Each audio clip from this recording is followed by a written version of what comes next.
ராணிப்பேட்டை மாவட்டம் திமிரி காவல் நிலைய எல்லைக்குட்பட்ட பகுதிகளில் தொடர் இருசக்கர வாகன திருட்டு சம்பவத்தில் ஈடுபட்டு வந்தவர்களை பிடிக்க திமிரி காவல்துறையினர் சலவனத்தன் கூற்றோடு பகுதியில் வாகன தணிக்கையில் ஈடுபட்டனர். அப்போது 3 இளைஞர்கள் ஒரே இருசக்கர வாகனத்தில் வந்ததை கண்டு மடக்க முயன்றுள்ளனர். அப்போது அவர்கள் நிறுத்தாமல் அங்கிருந்து தப்பிக்க முயன்றுள்ளனர். இருப்பினும் காவல்துறையினர் 3 நபர்களையும் மடக்கி பிடித்து காவல் நிலையம் அழைத்து வந்து விசாரணை மேற்கொண்டதில் வேலூர் மாவட்டம் அத்தியூர் பகுதியைச் சேர்ந்த அண்ணாமலை, ரங்காபுரம் பகுதியைச் சேர்ந்த ஜெயக்குமார், சின்ன பாலம்பாக்கம் பகுதியைச் சேர்ந்த ஜீனத் ஸ்ரீ ஆகிய 3 பேர் இருசக்கர வாகனங்கள் திருடப்பட்ட சம்பவத்தில் ஈடுபட்டு வந்தது தெரியவந்தது. இதையடுத்து காவல்துறையினர் 3 இளைஞர்கள் மீது வழக்கு பதிவு செய்து கைது செய்தனர். மேலும் இவர்களிடமிருந்து 4.50 லட்சம் ரூபாய் மதிப்பிலான திருடப்பட்ட 5 இருசக்கர வாகனங்களை பறிமுதல் செய்தனர்.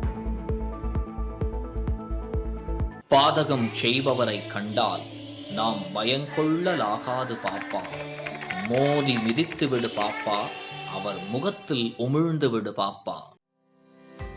அண்மை செய்திகளை உடனுக்குடன் தெரிந்து கொள்ள இணைந்திருங்கள் இயம்நாடு தொலைக்காட்சியுடன்.